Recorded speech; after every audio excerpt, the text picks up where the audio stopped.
ఫ్యామిలీలో భార్యాభర్తల మధ్య తరచుగా క్లాష్ వస్తుంది. భార్యాభర్తల మధ్య తరచుగా క్లాష్ అవుతుంది. ఎందుకు అవుతుంది? గొడవ అవుతుంది. ఒకవేళ భర్త దేవునికి సమీపంగా ఉంటే భర్త ఆలోచించాలి, లేదా భార్య అన్న ఆలోచించాలి. ఇద్దరు క్రైస్తవులు అయితే తమ నడతల్ని ఇద్దరు కనిపెట్టాలి, తమ ఇంటి వారి నడతల్ని కనిపెట్టాలి. భార్య కొన్ని విషయాల్లో ఇబ్బంది పడుతుంది. ఆ సంగతుల్లో భర్త సహకరిస్తే బాగుండు అని ఆశపడుతుంది. ఆమె ఏ విషయంలో ఇబ్బంది పడుతుందో ఆమెని భర్త కనిపెట్టాడు. కొన్ని విషయాల్లో భర్త ఇబ్బంది పడుతుంటాడు. ఈ విషయంలో నా భార్య ఇలా సహకరిస్తే బాగుండని కోరుకుంటాడు. కానీ దానికి భిన్నంగా ఏం ప్రవర్తిస్తూ ఉంటుంది. ఆయన ఏ విషయంలో ఇబ్బంది పడుతున్నాడో, ఆయన ప్రవర్తన ఏంటో, ఆయన ఏ టైంలో ఏది కోరతా ఉన్నాడో ఆమె గుర్తుపట్టదు. దానివల్ల అతను ఇబ్బంది పడుతూ ఉంటాడు. ఇట్లాగా ఒకరి అభిరుచుల్ని ఒకరి ప్రవర్తనను ఒకరి ఇష్టాన్ని ఒకరు గుర్తుపట్టని కారణం చేత కుటుంబాలు ఒక నరకప్రాయంలాగా మారిపోతాయి. భర్త అభిరుచిని గుర్తెరిగి కనిపెట్టి ఆయన ప్రవర్తనని, ఆయన నడవడిని గుర్తెరిగి భార్య నడుచుకుంటే గొడవ ఉండదు. భార్య ప్రవర్తన, భార్య నడవడిని భర్త గుర్తుపట్టి ఆయన జాగ్రత్త పడితే గొడవ ఉండదు. కానీ వాళ్ళ నడతలే వాళ్ళు పట్టించుకున్నప్పుడు ఇక పక్కన వాళ్ళ నడతలు ఏం పట్టించుకుంటారు? ఇక పట్టించుకుంటారు. ఏంటో తెలుసా? అన్ని రంధ్రాలే. అసలు ఆయన అట్టు ఉండొచ్చా?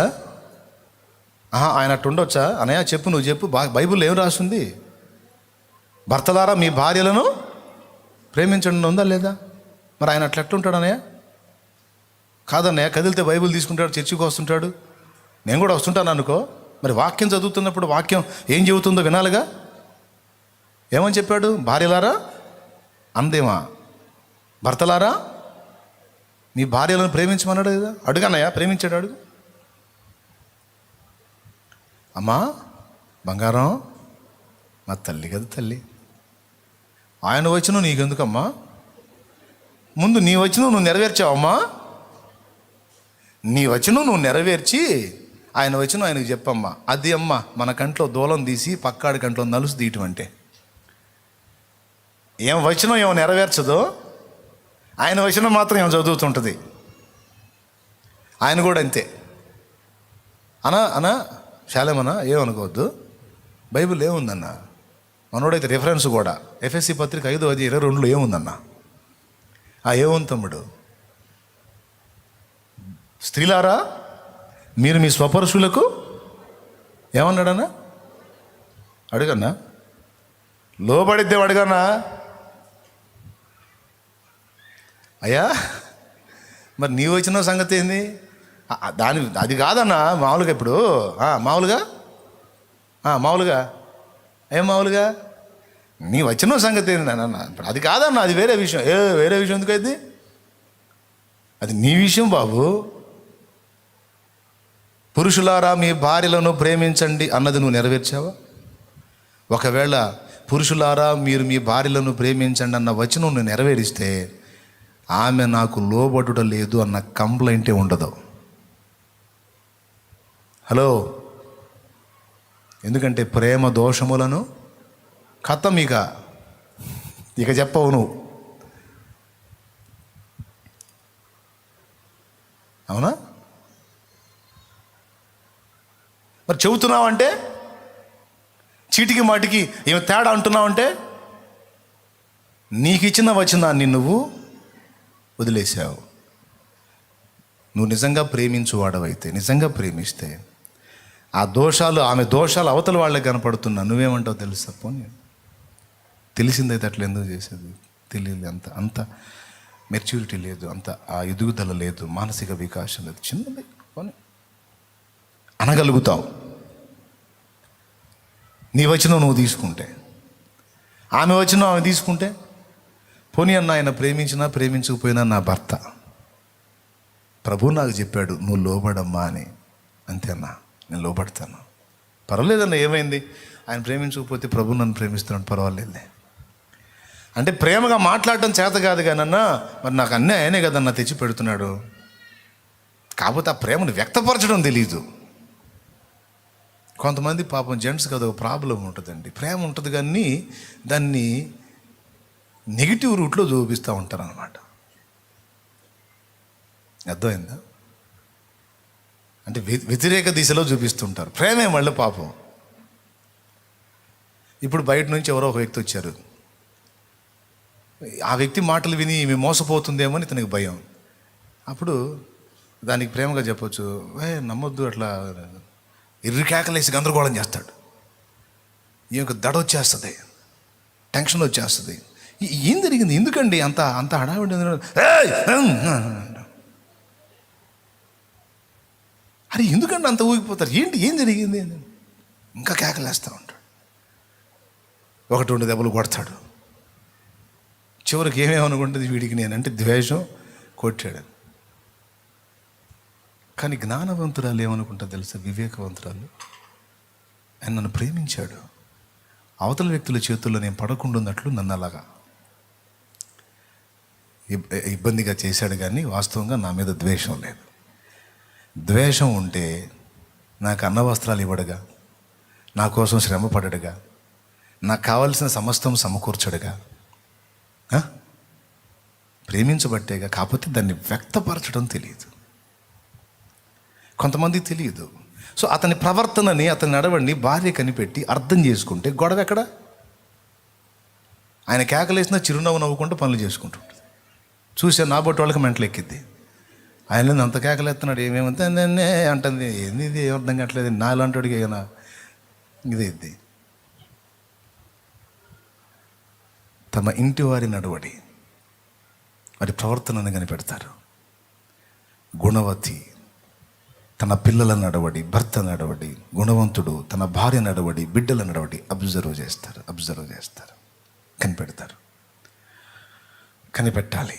ఎందుకంటే మనం క్షేమంగా ఉండాలనుకుంటున్నాం, మన ఇంటివారు క్షేమంగా ఉండాలనుకుంటున్నాం. మనం మన ఇంటివారు మన వశంలో ఉంటారు కనుక మనకు అవకాశం.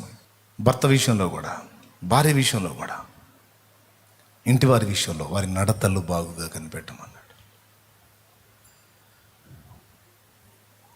భర్తకు నువ్వు చేయాల్సినటువంటి మర్యాద చేయకుండా రెక్లెస్గా ప్రవర్తించి పిచ్చి పిచ్చిగా వాని ముందు వ్యవహరించి చెయ్యి దాటిపోయినాక ఏడుస్తూ వస్తారు నా దగ్గరికి. కొంతమంది చెయ్యి దాటినాక ఏడుస్తూ వస్తారు నా దగ్గరికి. వాని కష్టాన్ని గుర్తించరు, వాని శ్రమను గుర్తించరు, వాని బాధను గుర్తించరు, వాని ఆవేదనను గుర్తించరు. గుర్తించాలిగా, ఎవరు కోరుకున్న అదేగా. నన్నంటూ గుర్తించే వ్యక్తి ఒకళ్ళు కావాలని కదా ప్రతి మనిషి ఏడుపు. చెప్పరేమండి, చిన్నలైనా పెద్దలైనా వృద్ధులైనా ముసలోళ్ళైనా యవ్వనస్తులైనా స్త్రీలైనా పురుషులైనా భర్తలైనా భార్యలైనా అందరూ ఏడిపోయింది. భార్య ఏడిపోయింది, నా భర్త నన్ను గుర్తించాలి. భర్త ఏడిపోయింది, నా భార్య నన్ను, పిల్లలు ఏడిపోయింది, అమ్మా నాన్న మమ్మల్ని గుర్తించాలని. ముసలోళ్ళు ఏడిపోయింది, కన్న బిడ్డలు మమ్మల్ని కాదా. పాస్టర్ గారు ఏడిపోయింది,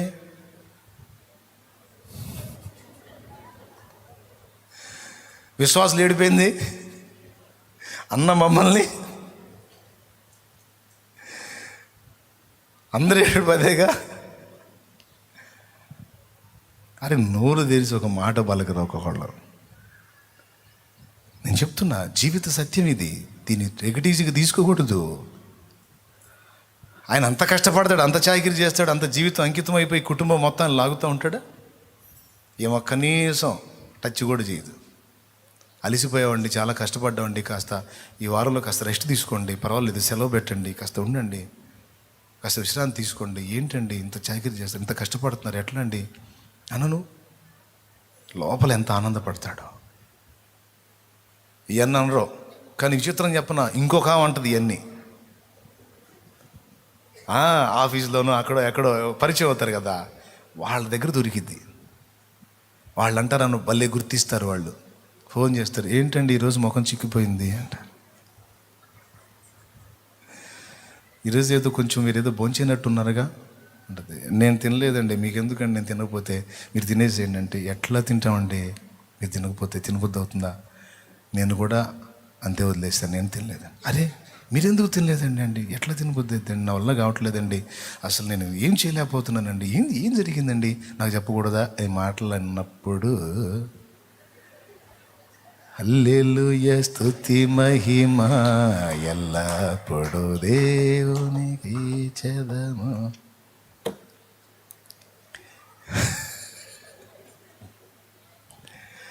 ఇక చూడు, ఇక్కడేమో పరలోకం కనపడుతుంటుంది, ఇంటికాడేమో ఆ సైతాను మొహం దానికి నీ రోజులు చేసి పెడితే ఒక్కసారి నీ మొహం చిక్కిపోయింది అన్నమాట అందా. నీకోసం నేను అన్నం తినకుండా ఎదురు చూశాను అందా. దున్న తిన్నట్టు తిని సీరియళ్ళు చూసుకుంటా, సినిమాలు చూసుకుంటా, కనీసం కష్టపడి వస్తే, ఏమండి ఈరోజు నాకు బాగలేదు, నీళ్ళు మీరే తోడుకోండి. మరి బాగలేకపోతే టీవీ చూస్తున్నావుగా, సెల్ ఫోన్ చూస్తున్నావుగా, అసలు మాకు కాళ్ళు భలే నొప్పులుగా నేను లాగుతున్నాయి, మీరే చేయండి, మీరే చూసుకోండి, అన్నీ మీరే చేసుకోండి. ఏం చేద్దాం, నాకు కర్మే, నేనే చేసుకోవడం నా కర్మను. సోమరి భార్య, బాధ్యత లేని భార్య, భర్తను అర్థం చేసుకోలేని భార్య, కొద్ది రోజులకి జరగాల్సింది జరిగింది. అప్పుడు వస్తారు డిటెక్టివ్లాగా భూతద్దాలు తీసుకొని, అన్నయ్య రా, దొరికాడు. ఏం దొరికాడమ్మా? ఎవడు దొరికాడు? ఆయనేనన్నయ్య, ఫలానా ఇంటికి వెళ్తున్నాడు. మరి నువ్వేం చేస్తున్నావు? ఎందుకు బానిచ్చావు? ఆ కర్మ ఎందుకు పెట్టిందో వాడికి? కొంతమందికి ఆవేశం వచ్చింది, బాగా చూసుకున్నా కొంతమంది పోతారు, మరి వాళ్ళ సంగతి ఏంది అని. నీ తప్పు లేకుండా నువ్వు జాగ్రత్త పడు. అయినా వాడు దురాశకు పోయాడంటే వాడిని దేవుడు దాన్ని లైన్లో తెస్తాడు. హలో, నాకు తెలుసు ఈ ప్రశ్న వేస్తావు నువ్వు. దేవునికి స్తోత్రం, హల్లెలూయా. నీ వైపు నుంచి చూసుకోమని నడతల్ని. నువ్వు ఉండాల్సిన జాగ్రత్తలో నువ్వు ఉండు, నువ్వు చేయాల్సిన మన్నన చెయ్యి. అయినా సరే వాడు దురాశపరుడే కక్కుర్తి పడిపోతే మూతి పగలగొట్టుకొని వస్తాడు, మళ్ళా వాడే వస్తాడు. ఎన్ని రోజులు పోతాడు, ఎంతకాలం ఉంటాడు? ప్రేమ కలిగిన భార్యను వదిలిపెట్టి ఏదో రోజు షాక్ కొట్టకపోయిద్దా, భార్య గుర్తు రాకపోయిద్దా, ఛీ నువ్వు ఇలా నా భార్య ఉత్తమురాలు అనుకుంటా పరిగెత్తడా? అందరికీ చెప్తున్న ఇంటి వారి నడతలు, ఇటు సోషల్ లైఫ్, సామాజిక జీవితంలో,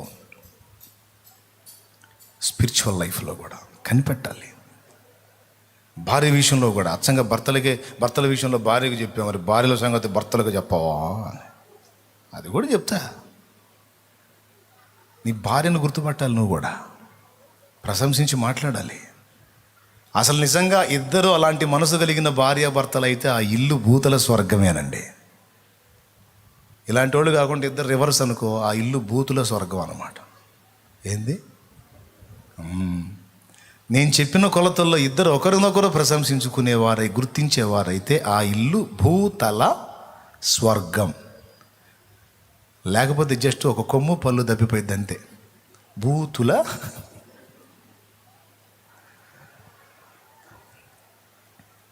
మీరు చాలా అలసిపోయారండి, చాలా కష్టపడిన భార్య అంటే ఏంటమై నేను చేసేది పాపం ఈ పిల్లలతో నువ్వు అసలు వచ్చిందాకా నీ కష్టం నాకు తెలుసులేమా, నీకు చేసేది దాంతో పోల్చుకుంటే నేను చేసేది ఏముంది అన్నాడు అనుకో. అసలు ఎన్ని రకాల కూరలు చేసుద్దో. తమ్ముడు స్వీట్స్ కూడా చేసి పెట్టిద్ది శుభ్రంగా. అరే ఆ పప్పుచారు కాస్త పచ్చడి చేసుకునే మాటలు మాట్లాడతారు కొంతమంది. అవునా? ఏదో పప్పుచారు చేసిందనుకో, ఏమండి ఈరోజు చేయగలిందండి, పప్పుచారు చేశాను, చేయి కోసుకుందండి. కళ్ళు పోయినాయా? చూసుకోవచ్చుగా. అయినా ఏం చేస్తున్నావు నువ్వు? ఆ మాత్రం కూడా పడలేవా అయింది? పెద్ద పోటు పొడిసినట్టు బిల్డప్ పెడా. పప్పుచారు ఎలా ఉందండి? ఎట్లా ఉంటుంది? ఏంది పప్పుచారు అలానే ఉంటుంది. ఎట్లా ఉంటుంది? ఏమైనా పరలోకం నుంచి తెచ్చావేంది? పోయి చూశారు కానీ. అంటే కడుపులో మండి ఏం చేసిద్ది? పప్పుచారు చేసే ఓపిక నాకు లేదు, పచ్చడి చేస్తానని పచ్చడి నూరు ఇచ్చింది. సింపుల్గా అయిపోయిందిగా. అట్లా కాదు, గుర్తుపట్టాలి, భార్యను గుర్తించాలి. నువ్వు పడే ప్రయాసం నువ్వు పడుతున్నావు అమ్మాయి. నేను చేసేది చేస్తున్నాను, నువ్వు చేసేది నువ్వు చేస్తున్నావు. ఇద్దరం కలిస్తేనే కదా మరి ఇట్లా. కాబట్టి నాకు అనిపిస్తుంది, నేను నాతో పాటు జాబ్ చేస్తున్నావు, నాతో పాటు కొద్ది గొప్ప ఆర్థికంగా సమకూరుస్తున్నావు, అలాగే నాకు ఇంట్లో అన్ని పనులు చేస్తున్నావు, ఒక దాసిలాగా నా కోసం చాయకరి చేస్తున్నావు.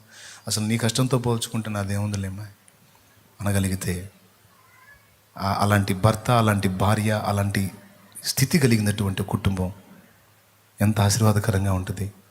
అలాంటి తల్లిదండ్రుల మధ్యలో పెరిగేటువంటి పిల్లలు ఎంత గొప్పగా ఎదుగుతారో. అలాంటి మనసును మనం సాధన చేయాలండి. అలాంటి మనసు మనకి. ఊరికే అవతల వాళ్ళని తోలనాడటం, తృణీకరించటం, ఎద్దేవా చేసి మాట్లాడటం గొప్పతనం అనుకోవద్దు. ఎంతమందికి అర్థమైంది? అలాగే కన్నబిడ్డలు కష్టపడే తల్లిదండ్రులను కూడా గుర్తించాలి. నాన్న కాస్త రెస్ట్ తీసుకో నాన్న, అలిసిపోయా, నేను చేస్తానా అనే కొడుకు ఆ మాట పలికితే, ఏదన్నా తండ్రి చేతికి అంత అక్కరకు వచ్చి నేను చేస్తానా, చాలా మా కోసం చాలా చేస్తున్నావు నాన్న, ఒక పూట సెలవు పెట్టినానా, కాస్త రెస్ట్ తీసుకున్నానా అని ఒక కొడుకు తండ్రితో అంటే, నీ కళ్ళ ముందు ఏడవపోయినా పక్కకు పోయి ఏడ్చుకుంటాడు ఆ తండ్రి. ఎందుకో తెలుసా? నా కష్టాన్ని నా బిడ్డ గుర్తించాడు,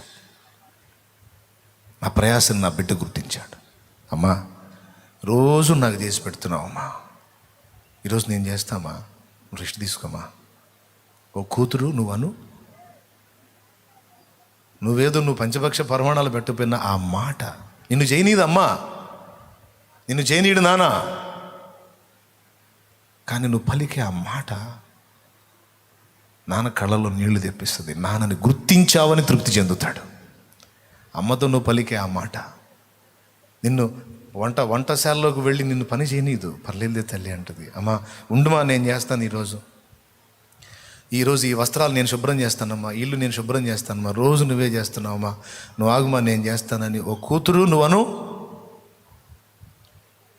తల్లి ఆంతున వెట్టి చాకిరంతా ఇంట్లో చేస్తూ ఉంటే, ఆడపిల్ల ఈ ఉండి కూడా బలాదురుగా తిరుగుతూ ఉంటారు కొంతమంది ఇంట్లోకి బయటికి. బుద్ధి లేని ఆడపిల్లలు. మిమ్మల్ని కాదులేమ్మా, కొంపదీసి మీరు అలా చేస్తారా ఏంటి? చేస్తే బుద్ధి తెచ్చుకోండి. తల్లిదండ్రిని గుర్తించి మాట్లాడండి, వాళ్ళ శ్రమని ఎత్తి మాట్లాడండి. ముసలి వాళ్ళైన తల్లిదండ్రుల్ని నువ్వు కలిగి ఉంటే వాళ్ళ ద్వారా నువ్వు ఎంతో పొందుకొని ఇంత అయ్యావు. ఏం చేసావు అయ్యి మాకు నువ్వు అనొద్దు. ఒకడు ఉంటాడు దౌర్భాగ్యుడు, అంటుంటాడు అట్లాంటి మాటలు, కొడతా ఏం చేసావు నువ్వు, పెద్ద ఏదో ఆస్తులు సమకూర్చినట్టు మాట్లాడుతున్నావే, ఏం చేసావు అనే కొడుకులు చూశాను నేను. ఏం చేసావమ్మా నువ్వు అనే కూతుళ్ళని చూశాను నేను. ఏం చేయాలి? జన్మనిచ్చారు, కష్టపడి జీవితాన్ని ఇచ్చారు, వాళ్ళ పొట్టగట్టుకొని నీ పొట్ట నింపారు, వాళ్ళ సిగ్గును వదిలేసి నీ సిగ్గు కప్పారు, వాళ్ళ చినిగిని కట్టుకొని నీకు మంచి ఇచ్చారు, వాళ్ళకున్న స్థాయిలో నీకు చదువు చెప్పారు, బుద్ధి జ్ఞానాలు నేర్పారు.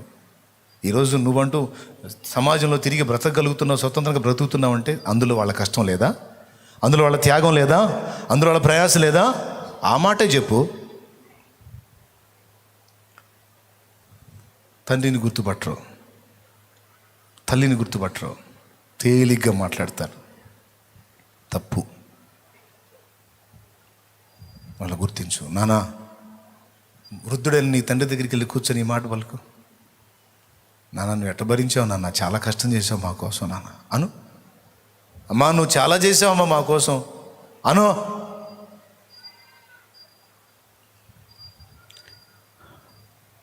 ఆత్మీయ జీవితంలో కూడా వర్తిస్తాయి.